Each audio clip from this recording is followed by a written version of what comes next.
Oi gente, tudo bem? O motivo desse vídeo de hoje, nesta data, é porque essa semana saiu no jornal de grande circulação uma matéria sobre contratos de namoro. Falando, um pouco sobre o que seria um contrato de namoro e pontuando por que cada vez mais esse tipo de contrato estava tendo mais adeptos. E eu resolvi fazer esse vídeo nesta data porque não à toa essa matéria saiu há poucos dias do Dia dos Namorados. Penso que é importante a gente conversar, principalmente porque eu vi, muitas mulheres replicando essa matéria como se ela fosse uma proteção às mulheres. E eu lamento dizer, nem um contrato de namoro, nem a união estável e muito menos o casamento são relações que trazem qualquer tipo de segurança à mulher. Muito menos o contrato de namoro, eu vou te explicar por quê. Antes de mais nada, eu quero dizer pra vocês que, se tratando de Brasil, as mulheres passaram a ser herdeiras e terem garantias de propriedade da década de 70 pra cá. Isso é um marcador extremamente importante, não tem um século, tem praticamente meio século que as mulheres estão legitimadas no lugar de proprietárias, no lugar de detentora de bens e de propriedade. Esse é um marcador importante, por quê? Porque eu vi muita gente compartilhando essa matéria falando agora as mulheres vão poder proteger os seus bens. Gente, nesta sociedade, neste Brasil, não se pode olhar as mulheres como a maior parte daquelas detentoras de bens, que são os homens. Se tem alguém sendo protegido no contrato de namoro, em sua maior parte são homens. Dito isso, de quem está sendo de fato protegido no contrato de namoro, é importante também que a gente saiba que,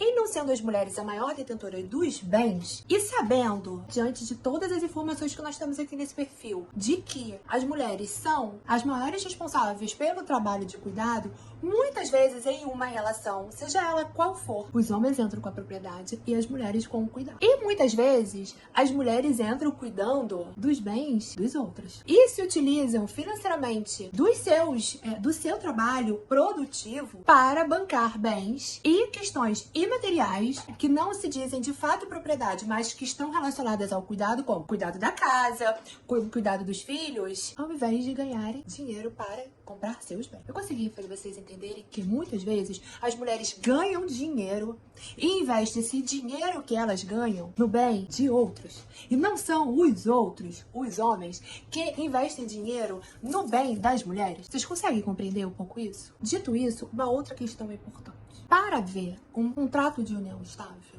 e para ver o contrato de namoro, basta a vontade das partes. Ou seja, esses dois contratos, eles são contratos que comprovam relações de fato e não de direito, como o casamento. O casamento, ele exige uma formalidade que o contrato de união estável e que o contrato de namoro não exige. Basta apenas a vontade das partes.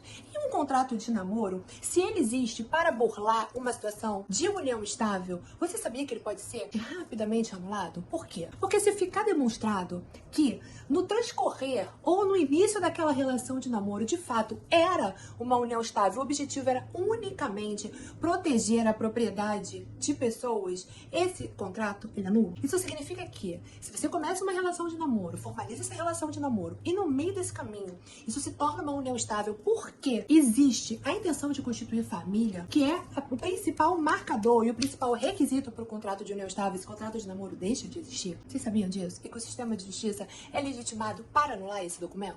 Além disso, você sabia que o sistema de justiça, quando for definir se de fato aquele contrato de namoro é uma fraude ou não, ele não vai considerar a subjetividade daquela relação, mas ele vai considerar socialmente aquilo que está possível dentro desse sistema social de entender como formação de família, de constituição de família. Ah, mas a gente morava em casas distintas, é óbvio que era uma relação de namoro. Não.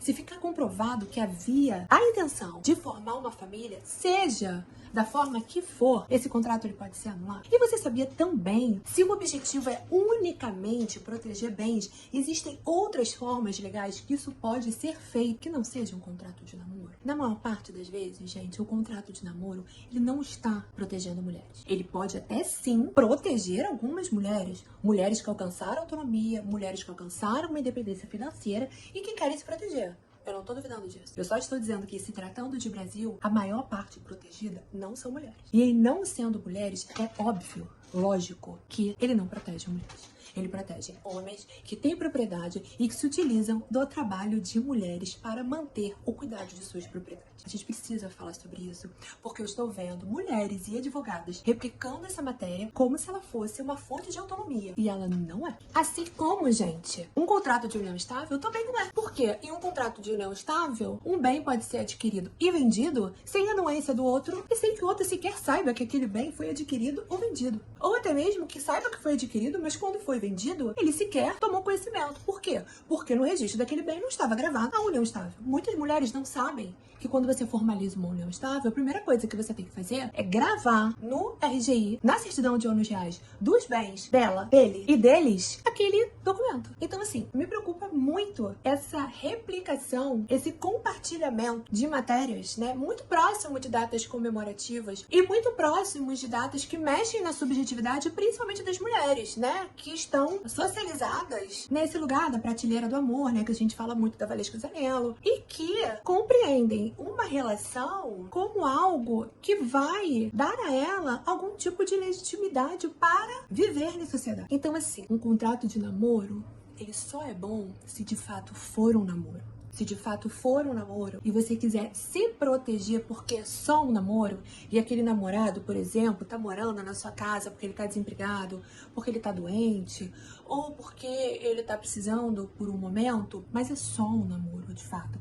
Vocês não têm o intuito de constituir família. Ah, então ok. Agora, se o objetivo desse contrato é fingir, fraudar uma relação de fato, em especial que a mulher forma família através do seu trabalho reprodutivo de cuidado, é furado. E na maior parte das vezes, a gente sabe que as mulheres não estão sendo beneficiadas por esses contratos.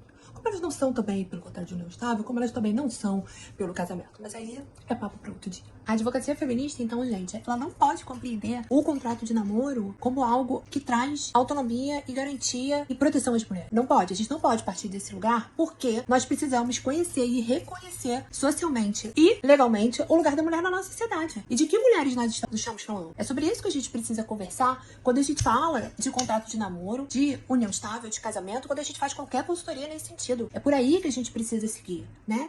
E não simplesmente compartilhar uma matéria como se fosse, nossa, olha que tá sendo bom para as mulheres. Não, não tá. Que mulheres são essas que estão fazendo esse contrato? A gente precisa compreender. Que mulheres são essas que estão consultando os advogados e que estão sendo orientadas a fazer esse tipo de contrato? Em que lugar dessa relação elas estão? Nós precisamos conversar sobre isso, precisamos falar sobre isso. Nesta relação, ela está aceitando uma fraude para se submeter a essa relação? Nessa relação, ela tem algo a proteger? Ela tem de fato a intenção de não construir família? A gente precisa fazer esse tipo de pergunta. Vamos pensar na seguinte situação. Se hoje mulheres que estão se divorciando, estão entrando com partilha de bens, estão negociando partilha de bens, estão sendo chamadas de interesseira, estão sendo apontadas como aquelas que não trabalharam para garantir, para ter aquela propriedade, né? Quantos homens a gente vê falando sobre isso? Quantos? Quem advoga para mulheres, quem exerce advocacia feminista, vê isso no dia a dia? Em um casamento, vocês conseguem imaginar a realidade de um contrato de namoro que não seja real? E que essa mulher, depois de se situar da sua real situação, busque uma regularização de uma união estável. Como é que vocês acham que essa mulher vai ser tratada pelo sistema de justiça? Como é que vocês acham que ela vai ser tratada pela outra parte? Vamos refletir? Vamos pensar um pouco sobre isso? Então, mulheres, só assinem um contrato de namoro se a relação de vocês, de fato, for um namoro. Se não for, se for formação familiar, pensem bem. Consulte uma advogada feminista para você saber dos seus direitos e da sua realidade. É de extrema importância, porque a gente não está falando aqui só de lei e papel. A gente está falando de uma formação social com base no patriarcalismo moderno. Isso é muito importante pra gente falar de divisão de patrimônio, de bens, de autonomia financeira e de herança. Que eu comecei conversando com vocês sobre a partir de que momento as mulheres puderam ser herdeiras e terem patrimônio. Quem tem grana na sociedade, em sua maior parte, não são mulheres. E se são mulheres é porque elas são herdeiras. Não esqueçam disso. Então, assim, gente, muito cuidado ao replicar esse tipo de matéria, como se ela estivesse trazendo autonomia para as mulheres. Ela não está. Ela não está mesmo.